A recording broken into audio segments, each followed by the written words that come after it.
Healing crystals, skincare routines, knitting a sweater, fitting in jeans. With Katie and Sarah, no need to worry, you're on a lady journey. Well, welcome to Lady Journey, everybody. Journey. Oh, Lady Journey. It's a hot one. I had to put the fan on today. So if we get like an 80s every now and then, there's a breeze to our hair. I love it. The fan. I'm rocking my natural flip today, as I always. love the flip. It has come back. I feel like every time I get my hair cut, I'm like, I got rid of it. And then I'm like, no, I didn't. It's back. It's back. It's fully back.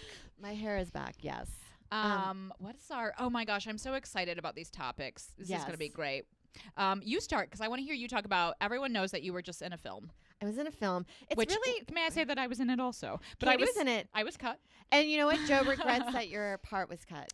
Because now here's the thing, when we were watching it, there was a lot of, I was watching it with one or two people in the room, and one was Joe. And most of us were thinking the show was more heart than fart.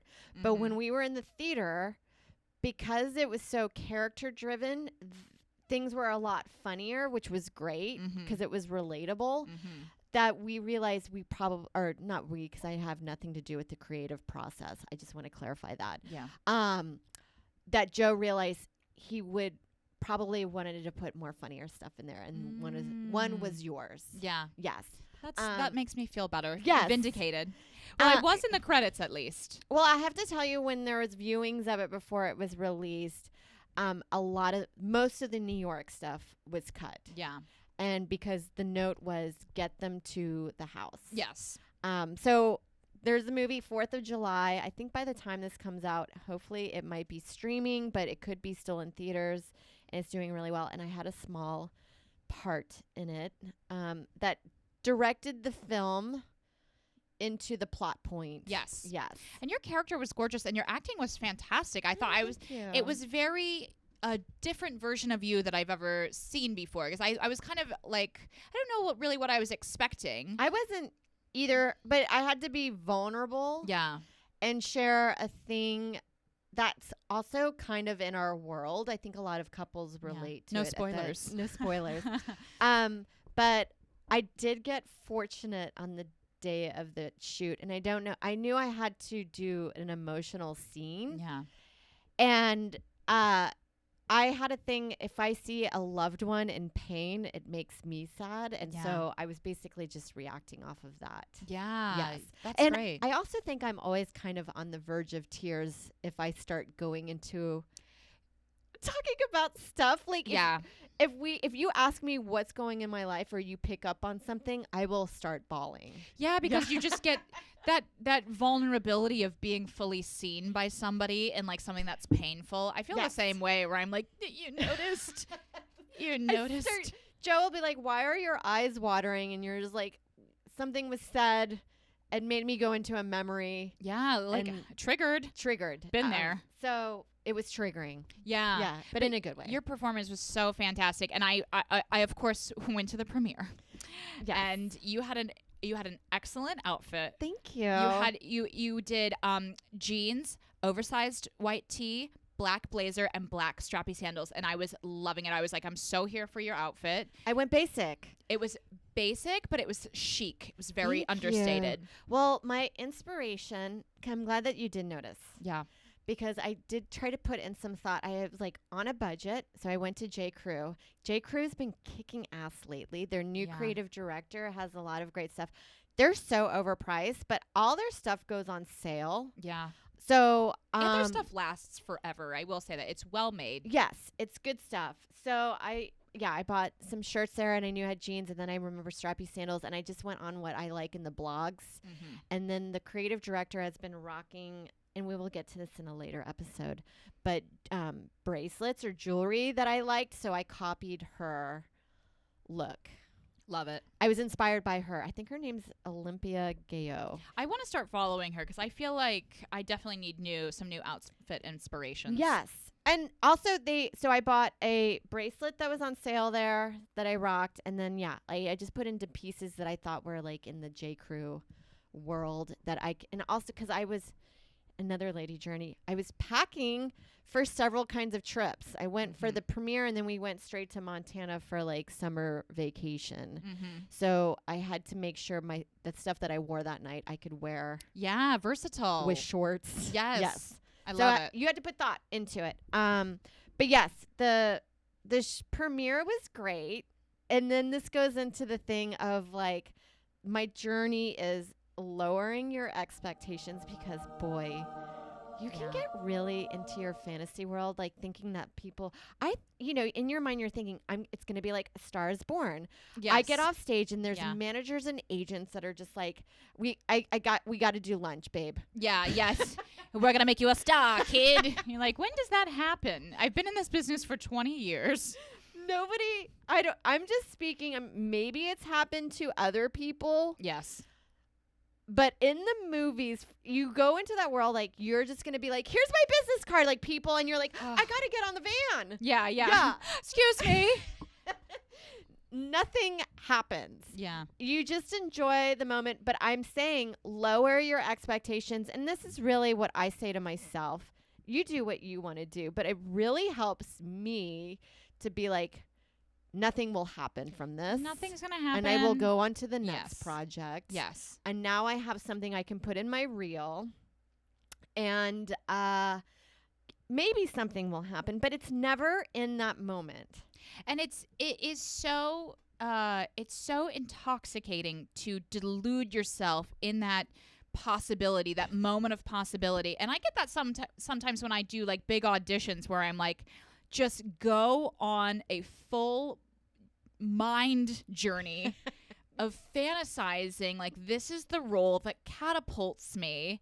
And you hear all of these stories in of course these are the ones that like live rent free in your mind of like the big break, which is like kind of an illusion. And then when you inevitably get the rejection, it just all comes crashing down. Yes. And I can also get this way if I decide on a whim to play the lottery. Yes, I know. There is the feeling you get of that, like, I mean, people win. People win. I like Charlie and the Chocolate Factory. We've seen it. Why can't it happen to me? That's what I feel like. That's what you're actually buying when you play the lottery. You're buying feeling like it could be you for a couple weeks. And it really, to have a feeling of hope, I actually think is fun. Hope is so fun. But hope is really weird because I do think it can turn. Yes. You go, there's a fine line between hope and just delusional optimism. Yeah, because there'll be a moment like you do your audition and you know that you should probably, if you got something, expect within 3 days. Yes. But what ends up happening sometimes with hope for me, it will turn into delusion. Yes. Being like, a month later, I'm like, I could have gotten it. Maybe they're still sitting on that information, and yet SNL is airing. Yeah. You never know. You never know. Yeah. But yeah, you do. It really can turn into. It's a form of self-sabotage, I think. It is. Yeah, because you want to ride out that good feeling and you want to keep it, but then you end up sabotaging yourself. It turns sour. Yeah. And I've had that, and I try to not go that way. So I just say, cut the hope off. Cut the hope off. Lower the expectations. And also, I've always said this, especially in our business, you don't ever get a no. It's true. And it's true. And I have to say, one of the nicest things that you can get in this business is a definitive no. Yes. Because it allows you to abruptly accept what has happened. Closure. Yeah. Yes. It's like a breakup. You're like, now I'm not wondering if you're fucking my friend. Yes. And so it allows you to move on to the next project and not live in that delusional sourness. Yes. Yeah. I have a similar thing because my birthday is coming up. Yes. And I'm a Cancer, obviously. Everything about me. I meet other Cancers. I'm like, I knew I liked you and hated you at the same time. Yes. What is happening? Yeah. And so I do get this with my birthday. Every year I'm always like, this is my year for an extravaganza. And it's like the fact of the matter is planning and throwing a huge, fabulous birthday party is unpaid labor that I am not willing to do. It's an internship. Yeah, it's an internship. Yes, exactly. That is a Lady Journey quote. Yeah. And it's like I'm not willing to do that on top of also like living my life and then relaxing and having like I had a party for my 30th birthday. Have I told this story on here before? We're now at the point in the podcast where everything I am saying I think I've said 1,000 times. I know, absolutely. But go for it because we're gonna let's call it touching base. We'll touch base. For my 30th birthday party, I got a space. I threw a comedy show. I had my friends. I baked 6 pies, which was insane. I transported them to the venue in a car, which was expensive. Then we do the show. It's poorly attended. It sucks. My friend at the time was hosting. He was nuts. He was going nuts. He was secretly getting me a cake. I didn't realize, but he just kept showing up to bring the next person up sweating. He was running to the bakery. I'm like, what's happening? The show sucked. Everybody left at the end as I was going on. None of my true friends came. That's not true. I had a couple true friends come to the party, but it was mostly like comedy acquaintances that I was like, oh, I guess this is a networking. This has turned into a networking event somehow. And then it was about midnight. The party was dying down. I went upstairs to just like say goodbye to some people. I came back. The door was locked. They had thrown my uncut, beautiful cake into the trash.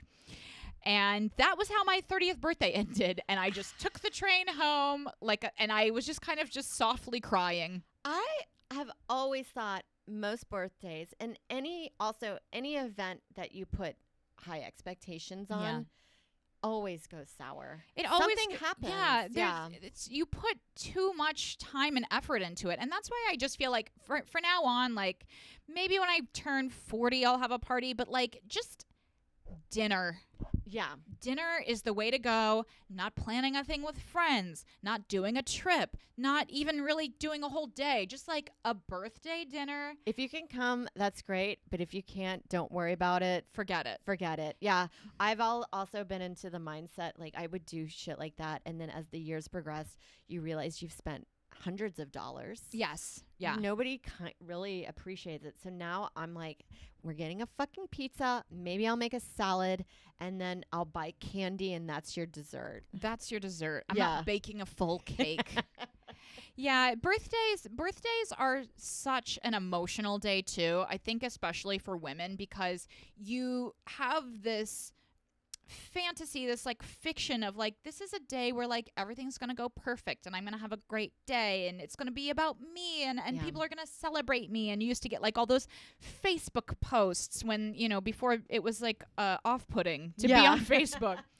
and now it's just kind of slowly just realizing that like my life is just like everyone else and I have to be okay with it. Yeah. I have to be okay with it. And there's something I think comforting in that. I don't want to go to like a pessimistic place of like, I don't even acknowledge my birthday, Yeah. Because I kind of get annoyed with those people. I do too. Where you're like, oh, it's your birthday. They're like, I wasn't going to say anything. Yeah. I don't want any You're like, did you think we were going to like blow you? You know what I mean? Yeah. Like it's still enjoy your birthday. Enjoy your birthday. I do feel like the people that don't celebrate their birthday, there's a slight, I still think it's a weird self-centeredness to that. It is. Too. It's a narcissism of being like, well, I'm the guy that doesn't do anything. Ooh. Oh, you're so edgy. Cool and mysterious. Like, yeah. So edgy. Yeah. It's eye rolling. I'm like, just fucking be like, hey, I'm going to be here. If you guys want to come hang out, I would love it if you could. But no big deal if you can. Yeah. Absolutely. I don't know. All of it. It's you gotta find a middle ground with the birthday, with the expectations where it's like you don't want to sabotage by being like I'm an asshole, no one loves me, but at the same time it's not like a birthday terrorism where there's a whole week about you and you're calling on your loved ones to enable your horrific behavior. I know, and especially like as you get older, everybody has like more and more obligations, so I never want to put anyone out. It's because how many people, I feel like I have friends that are going to weddings, baby showers every weekend, and I'm like, you got to say no. You gotta say no. It's too many. I'm like, you have to have your own life. Yeah. Send a gift. Yeah, like, and let people enjoy themselves. Yeah. Lady Journey has an awesome new sponsor called Manscaped. Manscaped is a men's grooming business, and they've sent us some of their awesome products. Some of my favorites are the Weed Whacker, and we've got a lovely little kit. Inside we have the Lawn Mower. We've also got some of their signature products. We have the Crop Reviver. Ooh, this is a ball toner. Crop Preserver. This is a ball deodorant. This is a gorgeous, I actually love this. I would carry this for myself. The little travel bag. So everything fits perfectly inside, and then you even get little free package of boxers. So check out Manscaped. They're a fabulous company. We love their products, and we have a code. Use the code MANJOURNEY, MANJOURNEY, for 20% off. I'm really excited about my journey because, as you know, I've told you this, I had to pay $3,000 to join the Screen Actors Guild. Yeah. And, of course, in the last episode, I was also talking about how you end up going out and you think you're going to spend like $40, and then with the tip, you want to take care of everybody, and then it ends up just kind of spiraling out of control. So I've been like really kind of pulling back financially just to kind of cope with, not necessarily that I'm feeling even the effects of the inflation, but it does feel like we're in a time where we want to be a little bit more as a society money conscious, and in case of like, you know, who knows like what's to come. Yeah. So when I try to save money, and these are my quote unquote money saving tips, I never do the thing of like, don't buy coffee or like, don't eat out. I like to go to the abundance mindset. And I've talked a little bit about it on here before, but I just try to think about like, what's the reason that I am spending money? Do I desperately need to buy this silk top that's $80 that I found on Poshmark that I'm like, my trigger finger's like itching, you know? Or is it like, actually I'm feeling kind of like bad about myself, and I just feel that I need to only wear silks now to be respected by my peers. Yeah, I'm like that with beauty products, where I'm like, well, I know. Well, I can always go into CVS and get a mask, and then I know they don't do anything. They don't do anything. And when you have the extra money and you're just in the mood to be like, I'm treating myself, I'm wasting a little money, like that's good. But right now I'm conserving my finances. And so I do like a few little things. Like one thing I do is like, if I start to try to buy something, I repeat a mantra. All I need is all I have. Yeah. All I need is all I have. And I just kind of start repeating that to myself. And the more you say it, the more you kind of get in a habit of realizing that you actually don't need new things. Yeah, my mantra is, do I need this, or am I filling a void in my life? Yes. Yeah. Yeah. And I saw another guy too who was talking about, he's like very minimalist. He was like, this is what I do. And I feel like I have brought this up on the podcast before, because I do love minimalism aesthetically and ideologically. He was like, if I really want to get something, all I do is I just wait 24 hours. Yeah, I think that's always a good one. Like, I only buy things that I know I'm obsessing over it for weeks, and I'm going on the blogs and looking at the photo of it again and again and again. Yeah. Because I think that's great, because like this way you're not denying yourself, but you're breaking the pattern of impulse purchase. Yeah. Well, that's like, because we'll talk about this later, but I'm obsessed about this one piece of jewelry, and the going price for it is $1,200. Yes. And I'm like, that's just crazy. Even though I could do it, but it would be ridiculous, and Joe would actually probably be concerned. Because it's not, I know. It's completely, it would be a red flag in our relationship of being like, you can't, what are you doing? Like, you don't need that. But I try to go find knockoffs of it. Because if it's just like a metal piece, I can find something that will fit in that genre. Yeah. Yes. Yeah. Like, sometimes you find, like, if I'm looking, I'm like, oh, I really like those black sandals or whatever. And I'm like, they're not the exact thing, but I have black sandals that are in that genre of shoe. Yeah. It will still do the outfit that I want to do, but it won't be that exact thing. Yes. Yeah. And I do feel like sometimes when you buy something new, I get like a little confidence boost, especially if it's like, you know, a new outfit or, you know, even if people aren't going to notice that I have a new pair of shoes or like whatever. And I'm not talking about like necessarily keeping your wardrobe up to date. I think that's important, you know. But like when you see something, you're like, I really, really want that, and if I get that, that's going to make me feel good. Yeah. But you can also create the same thing if you take the time to like embody the abundance mindset of being like, oh, actually, I already feel good because all I need is all I have. Yeah. And oh my God. Yeah. And I love that too for like I was saying, gamifying savings. Like my friend does like a little thing, and I've kind of done this too, and I really like it. Like, how little can I spend in a day? Yes. And that way, if you have something that you want where you're like, I want to get a cup of coffee, you're not like, you know, depriving yourself. You're like, I only spent $5 today, and I nailed it. Absolutely. I used to have that, the Gamify that I would have. There was years ago, I got a credit card that let me look at my credit score every month, or give me up to date. And it really helped me work towards getting my credit score up. And that was really fun to watch. And I know it sounds so lame, but then I got my dad involved, who was also really bad with money. Yeah. And shopping. And he was like, we were both like, what's your credit score this month? Oh, that's fun. Yeah. Because I was mine started off low, but it was, and then it was exciting to see it go high, like get higher. It only does it in like increments of 30 or maybe 20 points a month or something.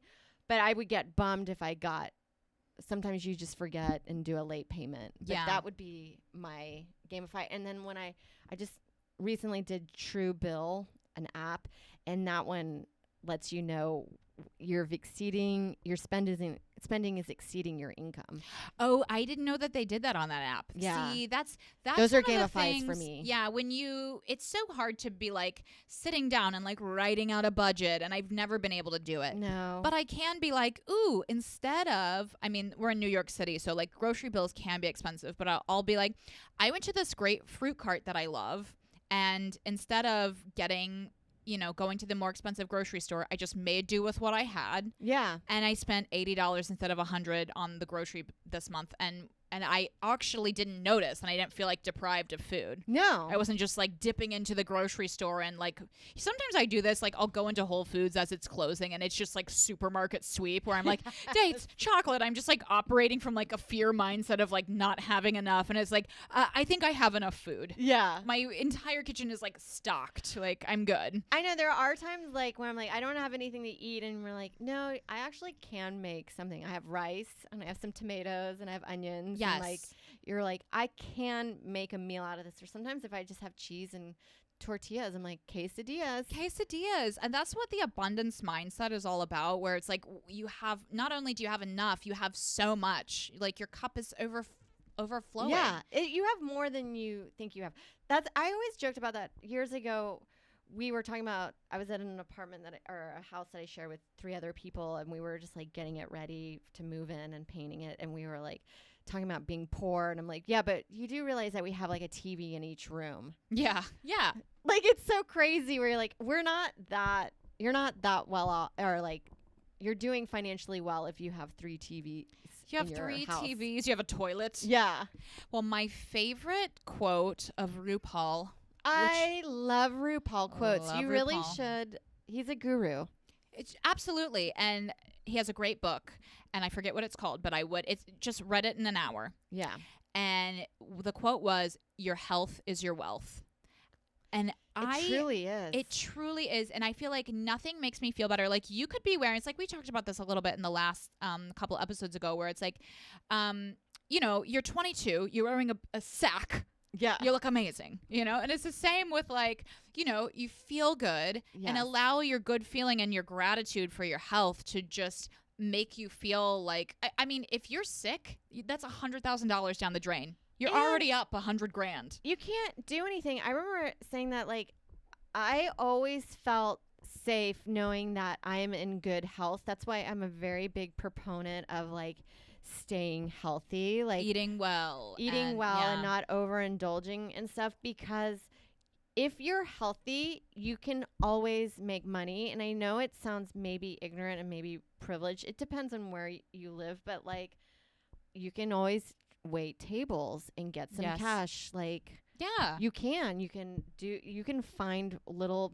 areas to make extra money, and you can only do that if you have your health. And it's one of the things we take for granted the most, I feel like. Yeah, well, you don't think about it. There's a quote that Joe always says, because I had extremely horrific back pain about a month ago, and all you don't care about anything else in the world is to be better. You don't care about the new scarf. I know. You just want your back to be better. My life back. Yeah. And so it does go through extreme amount of pain, and it will. Yeah. That's what you should do. Hurt yourself. And then you'll stop spending. Exactly. You just want. If you want to spend, like, that's how funny if we were like, cut yourself. Cut yourself. It's fine. The new lady driver, we're like Teal Swan now. This is our method. But I do think, like, a lot of spending, and I think this for me, but I think this is for everybody. It's almost like emotional eating on a level where it's like you're spending, like, when I go out and buy coffee, yes, I want to have a cup of coffee. But it's, like, more for me about, like, treating myself and kind of spoiling myself in a little bit. And it is easy for it to get out of control. There's this thing that I learned called the Dietero effect. Have you ever heard this? No. So it's based on this guy. He was a French philosopher. His name was Dietero. He was like very brilliant because he had come up with an encyclopedia, but he was very poor. And it was like his daughter's wedding or something, and the queen gave him some money. So anyway, he had what would be the equivalent of like 50 grand, which you're like, okay, that's not nothing. It's not you're not wealthy, but yeah. So he decides to buy himself one new thing. He buys a robe, and he's like, yes. But then now he's like, well, like my whole house looks like shit, but I have this nice robe. So then he gets like a new rug, and then you have to get a new couch, and it's just like that is such an easy thing to fall into, and I feel like I've been falling into it a lot the past year where I'm like, I want to update my wardrobe. Okay, well, I got a new suede skirt. Now I need shoes. Now I need earrings. Yeah. Now I need this.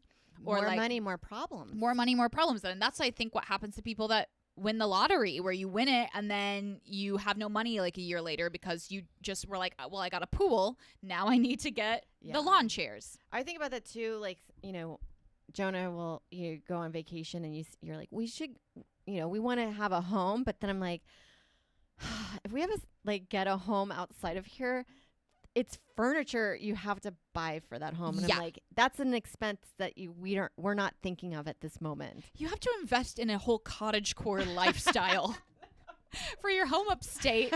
It's like you have to buy new dresses. Yeah. And bonnets. That's where I get can we just Airbnb?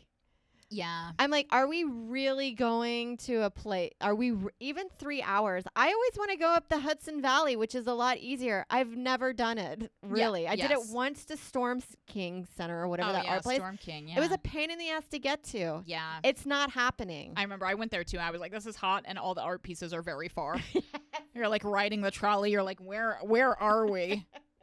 But that's the thing too. It's like I'm definitely like all for spending money. I love consuming. I really do. Oh, it's my favorite. I love consuming, and I feel like we talk about like that stuff on the podcast too.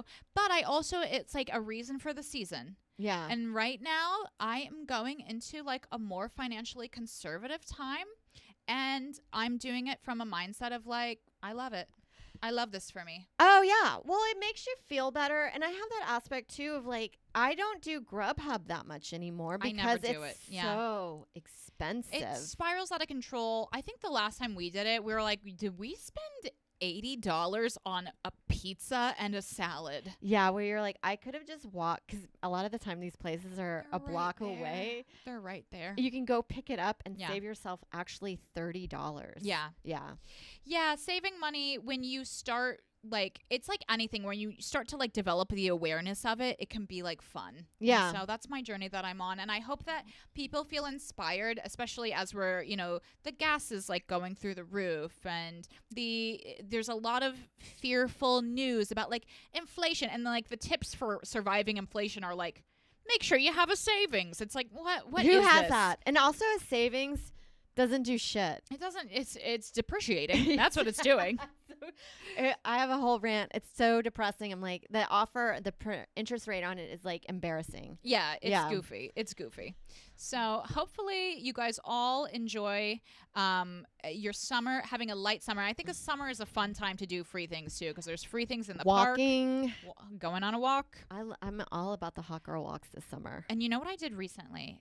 I was doing my seminar for my comedy climate cohort, which, if you'll remember, I did that recently. It was in a hotel. So I go outside in the lobby of the hotel. There's a free pop-up. And if you're in the New York City area, go online and search free pop-ups because this brand went all out. It was the Magnum chocolate bar. Always felt the name was inappropriate. I know. Never loved it. Do you know what else is out there? I know. It's like the exact shape as the condom. Yeah. But they had Magnum ice cream bars and nails. So I got like a full bag of high quality nail polish. I got free ice cream. I got free champagne. And just because it was an event, and I went and I waited in line for like 2 minutes. So it's like, that's a fun way of, I think, really embracing the saving, like going into like a more financially conservative period in your life. Or like I used to do when I was broke, my big hobby was like Craigslist free stuff. Yes. I would just go like pick up some masks from a lady's house and be like, I just made $10. I love that. We also have a friend, our friend Jason Canner does this thing in the city. It's so crazy. He has a spreadsheet of all the great happy hours. Oh, that's great. So it's like, if you're going out in the evening with friends, just go try to find a place that actually has good happy hours. Yeah. Instead of doing, the full bargain, and then it's kind of fun to check make out a new place. Make it fun. Yeah. And so before we go, I want to say this is something so important because we are actually having our very first live Lady Journey podcast. It is September. Oh, no, it is not. Okay. It is August 20th. Yes. Just testing everyone to make sure they were listening. August 20th in St. Louis at the Helium Comedy Club. The tickets will be available on our website, and we're having a really cool, awesome special guest. It's going to be NIKKI GLASER. Yes. You may know her from Fuckboy Island, Dancing with the Stars. her own reality show on E! And Netflix. She's killer. Really excited. If you're in the St. Louis area, please send us an email. Let us know that you're coming. We're really excited, and we do have ticket codes that we'll be offering. Yes, and then also remember, if you're in our $20 tier, you do get a free ticket. Yes, if you're in our $20 tier on Patreon, you will get a ticket anytime we are in your city. So if you're a St. Louis person and you want to join the Patreon, even if you join it for a month, that will pay for your ticket. Yeah. So Lady Journey. Lady Journey.